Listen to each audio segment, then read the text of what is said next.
আসসালামু আলাইকুম। সংবাদে আপনাদের সবাইকে স্বাগত জানাচ্ছি। আমি ফিরোজ তোহা। শুরুতেই সংবাদ শিরোনাম। বাংলাদেশের সর্বশেষ গুরুত্বপূর্ণ আপডেট সংবাদে আপনাকে স্বাগত। শুরুতেই সংবাদ শিরোনাম, পরে বিস্তারিত। শুরুতেই জানাবো, কেরু চিনিকল থেকে শক্তিশালী বোমা উদ্ধার, যৌথ বাহিনী তল্লাশি চালাচ্ছে। চুয়াডাঙ্গায় বাংলাদেশের সর্বোচ্চ বৃহৎ চিনিকলে কেরু চিনিকলে শক্তিশালী বোমা উদ্ধার করেছে যৌথ বাহিনী। আজ যৌথ বাহিনী সেখানে ব্যাপক অভিযান চালাচ্ছে। এর আগেও সেখানে বেশ কয়েকবার বোমা পাওয়া গেছে এবং সেগুলো নিষ্ক্রিয় করেছে র্যাব। এ নিয়ে এলাকায় তীব্র আতঙ্ক বিরাজ করছে। এরপর জানাবো, পুড়িয়ে দেয়া হলো আবু সাইদের ফেস্টুন, জামাতের অফিসে হামলা ভাঙচুর। পাবনায় আধিপত্য বিস্তারকে কেন্দ্র করে বিএনপির নেতাকর্মীরা বাংলাদেশ জামাত ইসলামের কার্যালয়ে হামলা ও ভাঙচুর করে আগুন দিয়ে পুড়িয়ে দিয়েছে এবং শহীদ আবু সাইদ ও শহীদ জাহিদের ব্যানার ফেস্টুন আগুন দিয়ে পুড়িয়ে দেয়। এ সময় জামাতের বেশ কয়েকজন নেতার বাড়িতে হামলা, লুটপাট ও ভাঙচুর করে অগ্নিসংযোগ করেছে বিএনপির নেতারা। এদিকে স্বৈরতন্ত্রকে বৈধতা দেওয়ার কোনো বয়ান আর যেন তৈরি না হয় বললেন প্রেস সচিব। স্বৈরতন্ত্রকে বৈধতা দেওয়ার আর কোনো বয়ান যেন দেশে তৈরি না হয় সেজন্য আহ্বান জানিয়েছেন অন্তর্বর্তীকালীন সরকার এর প্রধান উপদেষ্টা অধ্যাপক ড. মোহাম্মদ ইউনূসের প্রেস সচিব শফিকুল আলম। জানাবো, আওয়ামী লীগ নিষিদ্ধের বিষয়ে যা বললেন নির্বাচন কমিশনার ইসি। নির্বাচন কমিশনার ইসি জানিয়েছেন, আওয়ামী লীগ নিষিদ্ধের ব্যাপারে এখনও কোনো সিদ্ধান্ত হয়নি। এ বিষয়ে আরেকটু ধৈর্য ধরতে হবে, আপনাদের জানানো হবে। এখনই এ বিষয়ে বলতে চাচ্ছি না। এদিকে বিএনপি নেতার ভাতিজাকে কোপালো শ্রমিক লীগ নেতার ভাতিজা। ফরিদপুরের সালথায় বিএনপির সহসভাপতি মোহাম্মদ শাহীন মাতুব্বরের আপন ভাতিজা মোহাম্মদ পিয়াল মাতুব্বরকে কোদাল দিয়ে কুপিয়ে জখম করা হয়েছে। আজ রোববার ১৬ ফেব্রুয়ারি দুপুরে সালথা বাজারে থাকা নিজেদের ওয়ালটন প্লাজার ভিতরে তাকে কুপিয়ে জখম করে উপজেলা শ্রমিক লীগের সাধারণ সম্পাদক মাহমুদ আশরাফ টুটু চৌধুরীর আপন ভাতিজা মোহাম্মদ বাহার চৌধুরী। এবং সর্বশেষ জানাবো, হিলিতে বিএসএফের বাধায় ৪ দিন ধরে বন্ধ রেলওয়ে ব্রিজের কাজ। দিনাজপুরে হিলিতে বিএসএফের বাধার মুখে ৪ দিন ধরে বন্ধ রয়েছে রেলওয়ে ব্রিজের সংস্কার কাজ। প্রিয় দর্শক, এতক্ষণ শুনছিলেন সংবাদ শিরোনাম, এবারে বিস্তারিত। তবে তার আগে বন্ধুরা, অনুরোধ থাকবে সংবাদটিতে একটি লাইক দিন।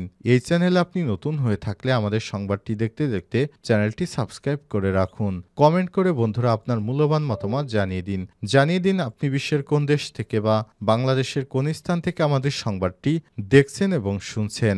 এবারে বিস্তারিত। কেরু চিনিকল থেকে শক্তিশালী বোমা উদ্ধার, যৌথ বাহিনীর তল্লাশি চলছে। দেশের বৃহৎ চিনিকল দর্শনা কেরু অ্যান্ড কোম্পানি বাংলাদেশ লিমিটেডে তল্লাশি চালাচ্ছে যৌথ বাহিনীর সদস্যরা। এবার 4টি শক্তিশালী বোমা উদ্ধার করেছে যৌথ বাহিনী। এতে এলাকায় তোলপাড় শুরু হয়েছে। এই ঘটনায় এলাকা জুড়ে আতঙ্ক বিরাজ করছে।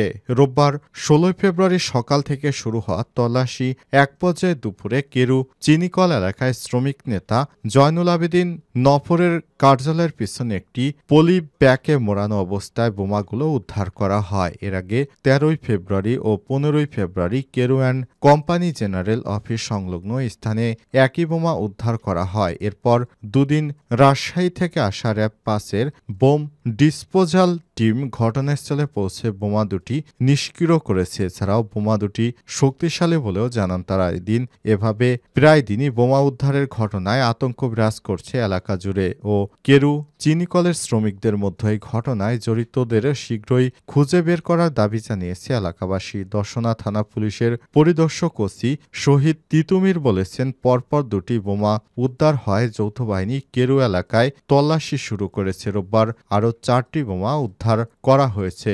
অভিযান এখনও চলমান রয়েছে। এই ঘটনায় কেরু কর্তৃপক্ষ থানায় আলাদা 3টি মামলা দায়ের করেছে। পুলিশ এই ঘটনার সঙ্গে জড়িতদের খুঁজে বের করার চেষ্টা করছে। পুড়িয়ে দেওয়া হলো আবু সাইদের ফেস্টুন, জামাতের অফিসে হামলা ভাঙচুর বিএনপির। আধিপত্য বিস্তারের জেরে পাবনা সদর জেলা জামাতের কার্যালয়ে ভাঙচুর ও অগ্নিসংযোগ করেছে বিএনপির নেতাকর্মীরা। এ সময় একটি মোটরসাইকেলে আগুন দিয়ে পুড়িয়ে দেওয়া হয়। সেই সঙ্গে জামাতের সমর্থক কয়েকজনের বাড়িতে ভাঙচুর লুটপাট করেছে বিএনপি। পুড়িয়ে দেওয়া হয়েছে ছাত্র আন্দোলনে শহীদ আবু সাইদ ও জাহিদুল ইসলামের ফেস্টুন।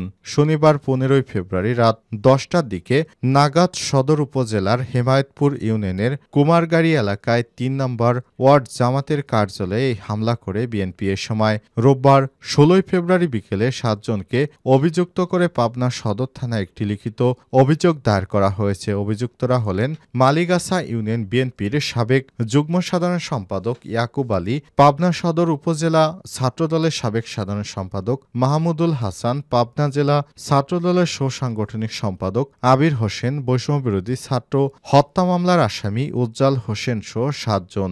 অজ্ঞাতনামা অনেকেই। মামলার এজাহার সূত্র থেকে জানা গেছে, শনিবার রাত 10টার দিকে মালিগাছা ইউনিয়ন বিএনপির সাবেক যুগ্ম সাধারণ সম্পাদক ইয়াকুব আলীর নেতৃত্বে আনুমানিক 25 থেকে 30 জন অস্ত্রধারী ক্যাডার বাহিনী পিস্তল, বন্দুক ও রামদা নিয়ে দেশীয় অস্ত্রশস্ত্র নিয়ে হেমায়েতপুর কুমারগাড়ি এলাকায় স্থানীয় জামাতের কার্যালয়ে হামলা ও ভাঙচুর করে। এ সময় তারা আবু সাইদের ব্যানার ফেস্টুন আগুন দিয়ে পুড়িয়ে দেয়। এ সময় হামলাকারী বিএনপির নেতারা একটি মুদিখানা দোকানে ভাঙচুর এবং লুটপাট করে, একটি অটোরিকশার গ্যারেজ ভাঙচুর লুটপাট করে, পাশে থাকা একটি মোটরসাইকেলে আগুন দিয়ে পুড়িয়ে দেয়। ককটেল বিস্ফোরণ করে, গুলি করে এলাকায় আতঙ্ক সৃষ্টি করে। এরপর তারা স্থানীয় বাসিন্দা পাবনা পৌর জামাতের ইঞ্জিনিয়ার ফোরামের সভাপতি সেক্রেটারি আব্দুল করিম সহ বেশ কয়েকটি নেতার বাড়ি ঘরে হামলা, ভাঙচুর ও লুটপাট করে। এ সময় বৈষম্যবিরোধী ছাত্র আন্দোলনের শহীদ আবু সাইদ, শহীদ জাহিদুল ইসলামের ফেস্টুন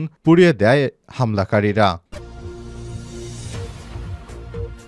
স্বৈরতন্ত্রকে বৈধতা দেওয়ার কোনো বয়ান আর যেন তৈরি না হয় প্রেস সচিব। স্বৈরতন্ত্রকে বৈধতা দেওয়ার আর কোনো বয়ান যেন বাংলাদেশে তৈরি না হয়, দেশে জীবন দিয়ে তৈরি হয়, সে আহ্বান জানিয়ে প্রধান উপদেষ্টার প্রেস সচিব শফিকুল আলম বলেছেন, জাতীয় প্রেস ক্লাবে ফ্যাসিবাদ মুক্ত গণমাধ্যম চায় আয়োজনে এক আলোচনায় এসব আহ্বান জানান। শফিকুল আলম বলেন, উদাহরণ তৈরি করতেই অন্তর্বর্তীকালীন সরকার বারবার ভুল ত্রুটি অন্যায় থাকলে জোর গলায় বলেও লেখার আহ্বান জানাচ্ছে। নতুন বাংলাদেশ চা দায়িত্বশীল ও গঠনমূলক সমালোচনায় সাংবাদিকতা, যা প্রত্যেক সরকারকেই যেন কাঠগড়ায় দাঁড় করায়। প্রেস সচিব জানান, শনিবার ঐক্যমত কমিশনের মাধ্যমে অন্তর্বর্তীকালীন সরকার দ্বিতীয় অধ্যায় শুরু হয়েছে। সব রাজনৈতিক দল, সিভিল সোসাইটি সহ সব এখানে তাদের ভূমিকা রাখুক। এ সময় তিনি আরো বলেন, এমন একটি বাংলাদেশ চা যেখানে ফ্যাসিবাদের বয়ান কেউ প্রতিষ্ঠা করবে না, অন্ধভাবে দলকে অনুসরণ করবে না,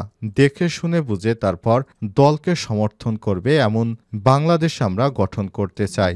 শফিকুল আলম আরও বলেছেন, নেতা খুন করেছে অথচ তাকে সমর্থন করছে, এমন রাজনৈতিক কাঠামো যেন বাংলাদেশে না থাকে। আওয়ামী লীগের আমলে যারা বয়ান তৈরি করেছে, ফ্যাসিবাদ ও স্বৈরতন্ত্র প্রতিষ্ঠায় কাজ করেছে, তাদেরকে চিহ্নিত করতে ব্যক্তিগত উদ্যোগের আহ্বানও জানান প্রেস সচিব। আওয়ামী লীগ নিষিদ্ধের বিষয়ে যা বললেন ইসি। নির্বাচন কমিশনার ইসি মোহাম্মদ আনোয়ারুল ইসলাম সরকার বলেছেন, আওয়ামী লীগ নিষিদ্ধের বিষয়ে এখনো বলার সময় আসেনি, আর একটু অপেক্ষা করতে হবে, মানে এখনো কিছু বলতে চাচ্ছি না, সময় আমাদের গাইড করবে। রোববার 16 ফেব্রুয়ারি রাজধানীর আগারগাঁয়ে নির্বাচন ভবনের নিজ কার্যালয়ে সাংবাদিকদের এক প্রশ্নের জবাবে সব কথা জানান তিনি। আনোয়ারুল ইসলাম সরকার বলেন, ডিসি সম্মেলনে 18 ফেব্রুয়ারি সন্ধ্যায় আমাদের জন্য একটি নির্ধারিত সেশন রয়েছে। প্রতিটি মন্ত্রণালয় কমিশনের সঙ্গে আলোচনা হয়, নির্দেশনা থাকে, আমাদের দাওয়াত দেয়া হয়েছে, আমরা যাব। নির্বাচনের পোর্ট অ্যান্ড পার্সেল হচ্ছে জেলা প্রশাসন, জানিয়ে তিনি আরও বলেছেন, ডিসিরা গুরুত্বপূর্ণ দায়িত্ব পালন করেন, পাশাপাশি আইন শৃঙ্খলা রক্ষাকারী বাহিনীও রয়েছে।